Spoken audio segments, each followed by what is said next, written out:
अब खबर लखनऊ से है, जहां स्वामी प्रसाद मौर्य ने अपनी जनता पार्टी के तत्वाधान में संविधान सम्मान एवं जनहित यात्रा के दूसरे चरण की शुरुआत की घोषणा की है। ये यात्रा बस्ती मंडल में शुरू होगी और तीसरे चरण के दौरान कानपुर मंडल और आगरा मंडल के जिलों में कार्यक्रम आयोजित होंगे। वहीं स्वामी प्रसाद मौर्य ने इस यात्रा का प्रमुख उद्देश्य केंद्र और प्रदेश सरकार की नींद को जगाना बताया है। उन्होंने कहा है कि ये मकसद किसानों की समस्याओं, गरीबी, बेरोजगारी, बदहाल स्वास्थ्य व्यवस्था, ओबीसी और एससी समुदाय के नौजवानों की हत्या, लड़कियों और महिलाओं के खिलाफ हो रहे अपराध और प्रशासन द्वारा इन मुद्दों को नजरअंदाज करने का विरोध करना है। वहीं मौर्य ने आरोप लगाया है कि केंद्र और प्रदेश सरकार ने संविधान की अनदेखी की है और आरक्षण को खत्म करने का काम किया है। उन्होंने कहा कि यदि कोई भर्ती होती है तो आरएसएस के लोगों को भर्ती हो रही है, वहीं जबकि भर्तियों में धांधली की जा रही है। सरकार की साजिश के तहत नौजवानों को बेरोजगार किया जा रहा है और संस्थानों और नौकरियों की निजी हाथों में बेचा जा रहा है। वहीं स्वामी प्रसाद मौर्य ने हाल ही में हुए कुछ अपराधों का जिक्र करते हुए कहा कि प्रतापगढ़ में एक दलित युवती की बलात्कार के बाद हत्या कर दी गई और आजमगढ़ में पुलिस कस्टडी में एक युवक की हत्या हो गई। उन्होंने ये भी कहा कि पुलिस अब गुंडे और माफिया का पर्याप्त बन चुकी है और अपराधियों पर सरकार कोई कानूनी कार्यवाही नहीं कर रही है, क्योंकि उन्हें सरकार का संरक्षण प्राप्त है। वहीं मौर्य ने कहा कि प्रधानमंत्री और मुख्यमंत्री की नजर इन गंभीर मुद्दों पर नहीं जा रही है। वो सिर्फ मंदिर, मस्जिद, हिंदू मुस्लिम विवादों को उछालते हैं, जबकि प्रदेश की असल समस्याओं का कोई समाधान नहीं हो रहा है। स्वामी प्रसाद मौर्य ने महंगी शिक्षा को खत्म करने और वन नेशन वन शिक्षा लागू करने का सुझाव दिया। उन्होंने कहा कि इस सरकार ने कभी जनता से जुड़े मुद्दों पर बात नहीं की, जबकि जातिगत आरक्षण को लागू करना चाहिए। वहीं मौर्य ने चुनाव प्रक्रिया पर भी सवाल उठाए। उन्होंने कहा कि जब चुनाव में ईवीएम पर उंगलियां उठती हैं तो जहां से विदेशी कंट्रोल से शुरुआत होती है और वहां बैलेट पेपर से चुनाव होना चाहिए। वहीं उन्होंने ये भी कहा कि सरकारी कर्मचारियों जैसे कि शिक्षा मित्र और आशा बहुओं को उचित वेतन नहीं मिल रहा है, जबकि वो 8 घंटे की कड़ी मेहनत करते हैं। उन्होंने सरकार से इन कर्मचारियों को गवर्नमेंट एम्प्लॉय घोषित करने का और वेतन देने की मांग की है। स्वामी प्रसाद मौर्य ने इस यात्रा के दौरान इन तमाम मुद्दों को उठाने का संकल्प लिया और ये यात्रा अब आगे भी जारी रहेगी। वहीं स्वामी प्रसाद मौर्य ने वक्फ बोर्ड संशोधन बिल का विरोध करते हुए कहा कि ये सरकार का एक दुस्साहसिक कदम है। उन्होंने कहा कि सरकार इस बिल के जरिए वक्फ की संपत्ति को हड़पने और इसका दुरुपयोग करने की योजना बना रही है और वो इसका विरोध करते हैं। उन्होंने ये भी कहा कि इस बिल में कोई बदलाव नहीं होना चाहिए। मौर्य ने मुख्यमंत्री की भाषा पर भी सवाल उठाया और कहा कि उनकी भाषा धर्म विशेष के खिलाफ है। उन्होंने ये आरोप लगाया कि मुख्यमंत्री ताजिए मंदिर पर नमाज और इन मुद्दों पर ध्यान देते हैं, लेकिन अपने धर्म विशेष में हो रही तमाम कृत्यों पर उनकी नजर नहीं जाती। उन्होंने कहा कि सीएम को इस तरह के मुद्दों से बचना चाहिए और इसे राजनीति में घसीटने से बचना चाहिए। लखनऊ से संवाददाता निखिल रस्तोगी की रिपोर्ट।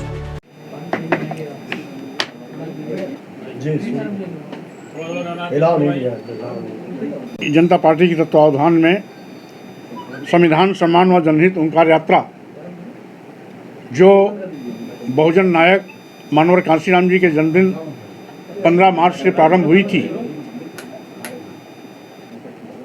कल यानी 2 अप्रैल से उस यात्रा का दूसरा चरण प्रारंभ होगा। दूसरे चरण में बस्ती मंडल और गोरखपुर मंडल के सभी जनपद और विधानसभा आच्छादित किए जाएंगे। इसी क्रम में लगातार तीसरे चरण के भी कार्यक्रम की घोषणा हो गई है, जिसमें कानपुर मंडल और आंशिक आगरा मंडल के जिले लिए जाएंगे। जैसा कि संविधान सम्मान एवं जनहित ओंकार यात्रा का मुख्य उद्देश्य आज केंद्र और प्रदेश की कुंभकर्णी नींद सोने वाली सरकार को जगाने का है, क्योंकि आज पूरे देश प्रदेश में बेतहाशा बेरोजगारी, महंगाई, गरीबी, किसान समस्या, छुट्टा जानवरों से फसल के चले जाने की समस्या,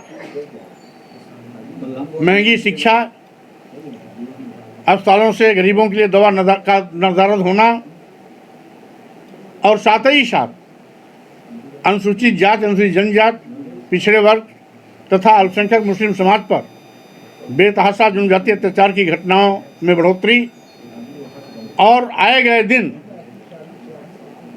SC, ST, OBC के किसी न किसी नौजवान की हत्या, बहन बेटियों को बलात्कार का शिकार बनाया जाना, बलात्कार करने के बाद हत्या कर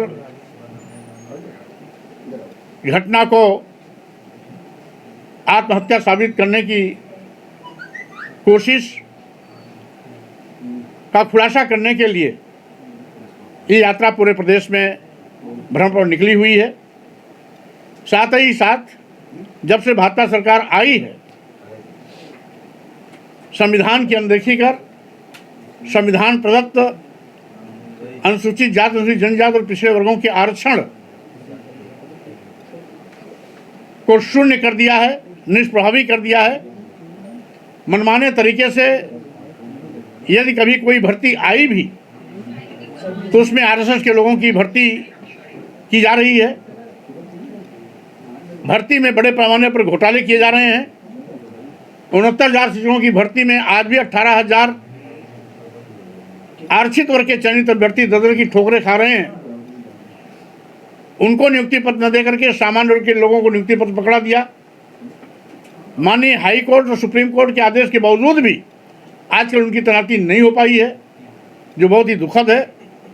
इसके साथ ही साथ आज सुनियोजित साजिश के तहत देश के नौजवानों को बेरोजगार बनाने का साजिश किया जा रहा है, जिसके कारण वो सरकारी संस्थान प्रतिष्ठान जहां नौजवानों को नौकरियां मिलनी चाहिए, एक एक करके निजी हाथों में बेची जा रही हैं। जो आज़ादी के बाद ये सबसे बड़ा दुर्भाग्य का अवसर है, जिसमें सरकारी संपदाओं को जातिवार जनगणना सभी का करा करके आबादी के अनुपात में सबको आरक्षण दे दें, जिससे कि भर्ती में किसी प्रकार की धांधली का गुंजाइश न रह जाए। इसी के साथ ही साथ जब भी चुनाव होते हैं, उपचुनाव हो या आम चुनाव, EVM पर उंगली उठती है। तो अगर EVM पर उंगली उठती है, लोकतंत्र पर उंगली उठती है, तो स्वाभाविक रूप से निर्वाचन आयोग और भारत सरकार को इस पर पहल करनी चाहिए कि जहां से EVM की शुरुआत हुई, जब उन वेस्टर्न काउंटीज में EVM को लोगों ने बाय बाय टाटा कर लिया और बैलेट पेपर के माध्यम से वोटिंग सिस्टम शुरू कर दिया, तो यहाँ पर भी EVM से मुक्ति दिलाकर बैलेट पेपर के माध्यम से वोटिंग कराना चाहिए। इन सारी मांगों को लेकर के ये यात्रा हमारी प्रदेश में लगातार चल रही है और आज दूसरे तीसरे चरण की कार्यक्रम की जानकारी भी मैं आपके माध्यम से पूरे प्रदेशवासियों को दे रहा हूं। साथ ही साथ हमारी एक मांग और भी है कि आज जो श्रम का शोषण हो रहा है, 8 घंटे कड़ी मेहनत के बावजूद graduate, post graduate, BTech, BBA, MBA तमाम लड़के 8,000, 10,000, 12,000 पर नौकरी करने के लिए मजबूर हैं। उनको सरकारी कर्मी घोषित कर पूर्णकालिक वेतन दिया जाए। साथ ही साथ मानदेय पे काम करने वाले आशा बहुएं, आंगनबाड़ी कार्यकर्ती, सहायिका, शिक्षा मित्र, पंचायत मित्र आदि आदि को सरकारी कर्मी घोषित कर इनको भी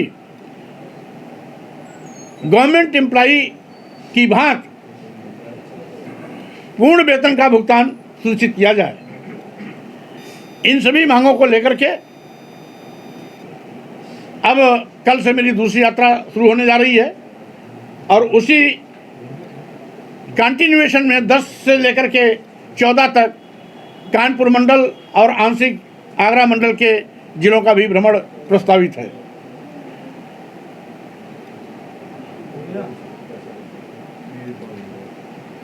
होगा उसके बाद खलीलाबाद, फिर सिद्धार्थनगर फिर महाराजगंज,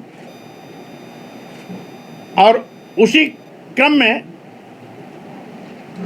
पूर्व निर्धारित कार्यक्रम के कारण मैंने 2 दिन के दौरे में गैप किया है।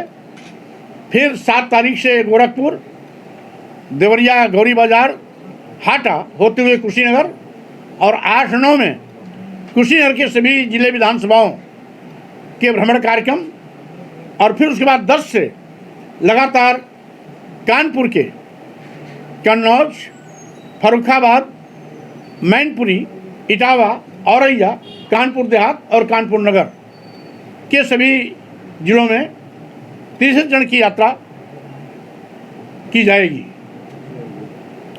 सर, वक्फ संशोधन बिल संशोधन वक्फ प्रॉपर्टी के खिलाफ जो सरकार लाने जा रही है, ये कहीं न कहीं सरकार का दुराग्रहपूर्ण निर्णय है। अभी तक जिस तरीके से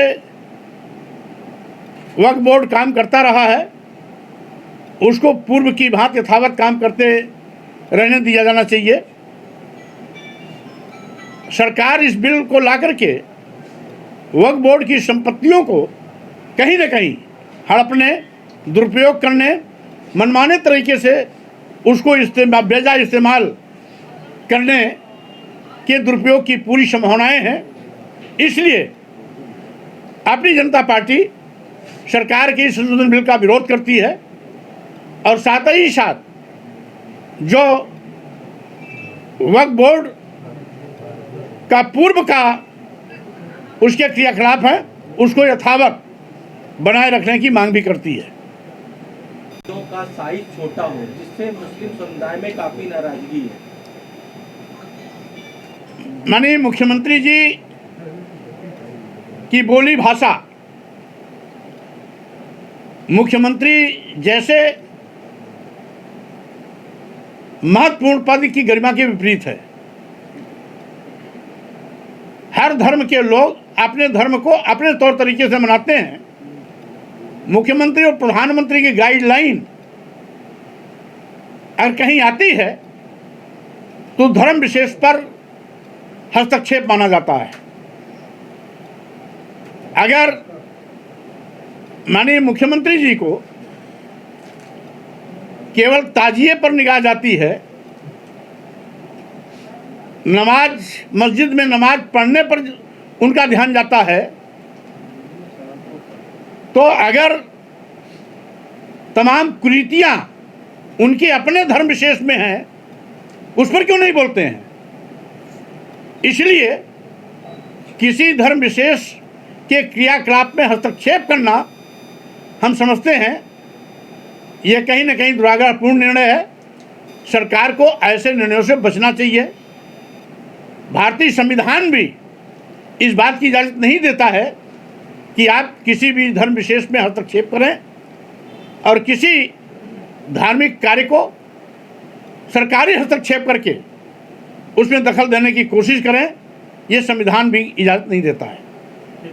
आप भाजपा सरकार कर रही है, यानी जिन सरकारी विभागों में नौजवानों को सरकारी नौकरियां मिलने की उम्मीदें होती हैं, उसको भी ये सरकार निजी हाथों में सौंप कर उन नौजवानों के सपनों को तार तार कर रही है। और आज अभी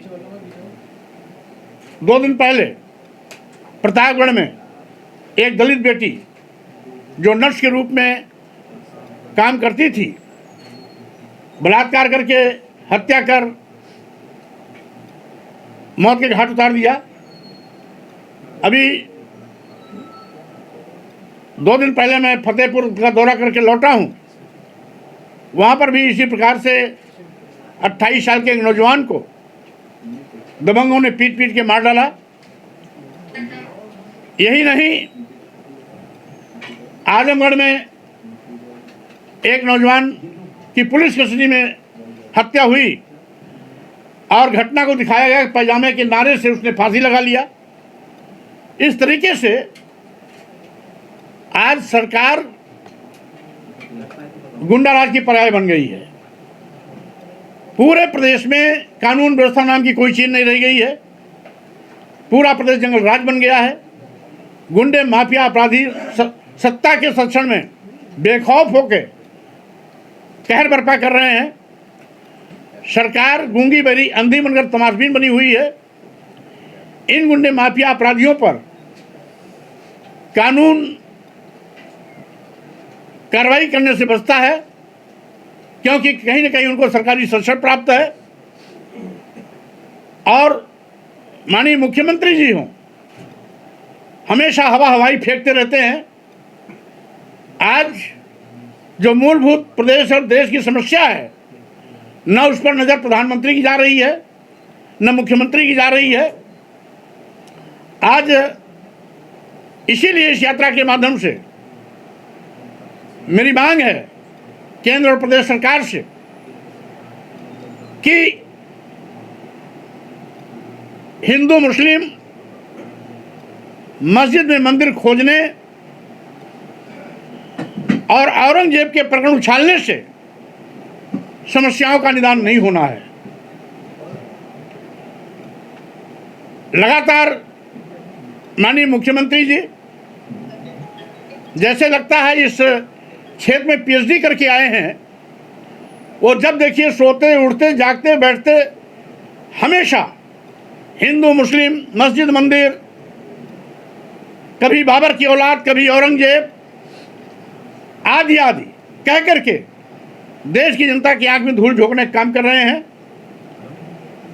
जबकि आवश्यकता है बेरोजगार नौजवानों को रोजगार दिलाने का, महंगाई पर प्रभावी अंकुश लगाने का, किसान समस्या हल करा करके न्यूनतम समर्थन मूल्य घोषणा करने का, छुट्टा जानवरों से फसल को चलाने से बचाने का, महंगी शिक्षा को खत्म कर वन नेशन वन एजुकेशन की व्यवस्था लागू करने का, साथ ही साथ एससी एसटी ओबीसी माइनॉरिटीज मुस्लिम समाज पर हो रहे धर्म और जाति दुर्भावना से ग्रसित होकर जुर्म जातीय अत्याचार पर प्रभावी अंकुश लगाने का, आरक्षण व्यवस्था को 100% अनुपालन करने का, और साथ ही साथ जो